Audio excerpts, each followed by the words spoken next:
Pemirsa masih bersama Breaking News Berita 1 TV, kita masih membahas mengenai pencarian pesawat AirAsia QZ8501 yang hilang kontak sejak Minggu pagi kemarin. Tadi menyambung Pak Alvin Lee, mampukah kita dengan segala instrumen yang sudah dikerahkan? Tadi kita mendengar apa saja yang sudah diturunkan, ada pesawat, kemudian ada kapal laut dengan berbagai teknologi tercanggihnya dikerahkan untuk mencari pesawat ini. Tetapi mampukah teknologi yang kita miliki saat ini menemukan pesawat itu? Saya kurang tahu peralatan apa yang dimiliki oleh Basarnas maupun oleh TNI. Ya. Tapi kalau saya melihat apa yang tersedia di penerbangan sipil, perlengkapan kita ini sudah ketinggalan zaman. Termasuk radar untuk di air traffic control. Kemudian juga sistem komunikasi, semuanya sudah ketinggalan zaman. Apalagi 10 tahun terakhir ini kan pertumbuhan penerbangan di Indonesia luar biasa cepat dan masih akan terus tumbuh.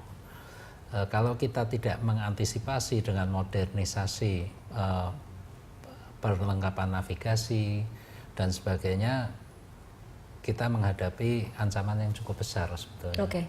Oke. Kalau kita bicara skenario terburuk, Pak Alvin, Kepala Basarnas tadi pagi sudah mengatakan skenario terburuknya adalah jatuh di dasar laut. Apa kesulitan yang akan dihadapi oleh tim pencari untuk menemukannya?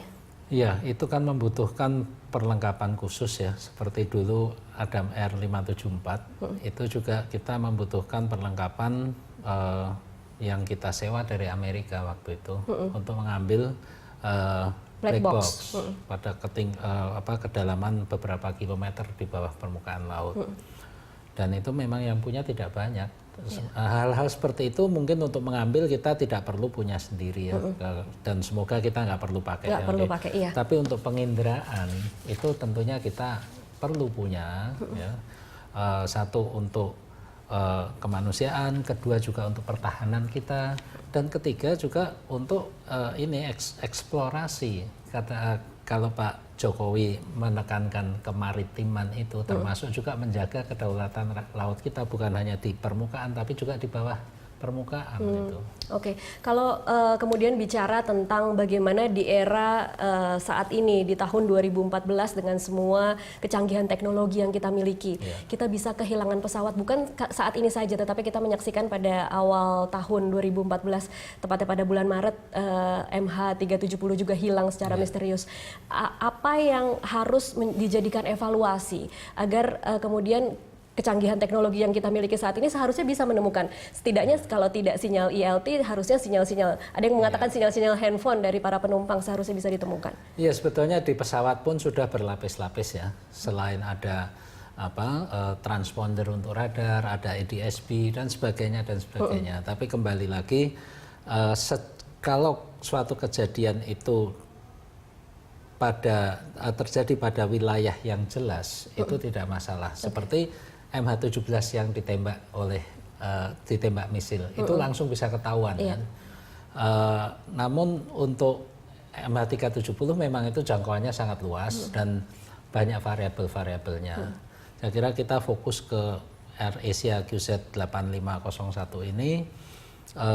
Sejauh ini juga sumber informasi cukup terkendali, cukup baik ya, sumber dari pemerintah, tidak ada pejabat yang saling simpang siur memberikan statement, itu sudah suatu kemajuan dan jauh lebih baik daripada cara Malaysia menghandle 370.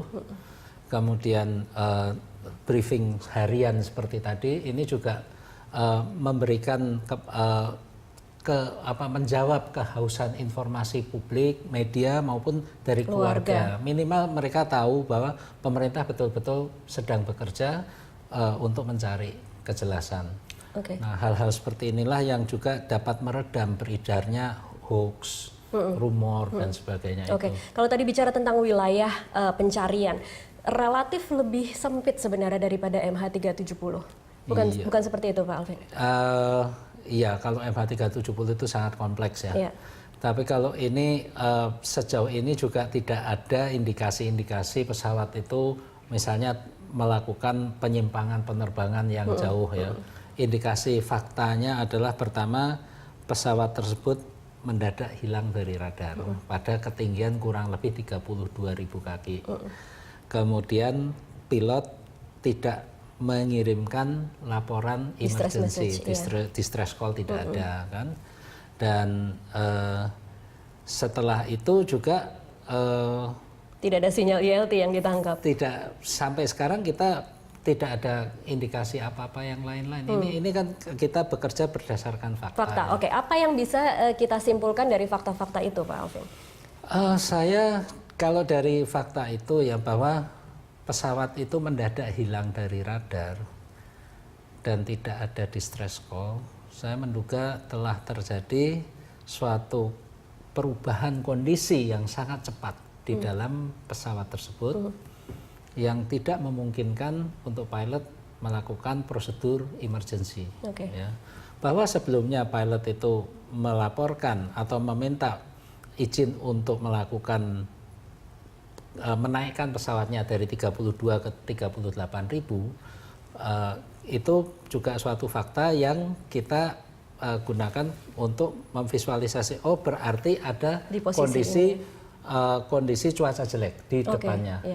Tapi kenapa pilot itu minta untuk naik dan bukan belok ke kanan ke kiri, itu juga kita perlu pertimbangkan. Apakah di kanan kirinya itu juga ada cuaca buruk sehingga dia tidak ada jalan lain kecuali harus naik, mungkin ya. Tapi kita tidak akan pernah tahu karena sampai saat ini kita belum pernah, karena kita belum pernah menemukan pesawatnya, kita juga tidak tahu apa yang terjadi. Bisa saja pesawat itu juga mendarat ya, mendarat darurat. Masih ada harapan seperti itu, Pak? Masih ada harapan. Jangan lupa Airbus 320 di New York pernah pada saat take off itu mesinnya kedua belah mesin mati karena ada kena ini burung. Dan oleh pilot pesawat itu kemudian dimanuver mendarat di Sungai Hudson, sempat mengapung sekitar setengah jam dan semua penumpang selamat. Oke, baik. Kalau kemudian bicara lagi soal pencarian kapal yang pencarian pesawat yang saat ini sedang dilakukan, kira-kira akan butuh waktu berapa lama, Pak Alvin? Kalau kemudian melihat skop lokasinya, kemampuan kita untuk mencari di wilayah yang relatif lebih kecil lah daripada MH370. Aduh, saya nggak berani memperkirakan ya. Tapi kalau saya melihat tadi Angkatan Udara dikerahkan, Angkatan Laut dikerahkan, Basarnas, kemudian juga negara-negara tetangga juga memberikan informasi. Saya berharap kita bisa ya dalam waktu beberapa hari ini sudah bisa mendapatkan suatu kejelasan. Dan semakin cepat kita menemukan pesawat tersebut, semakin besar harapan adanya penumpang dan awak yang selamat dari sana. Oke, baik. Kita masih akan lanjutkan di segmen selanjutnya. Pemirsa tetaplah bersama kami.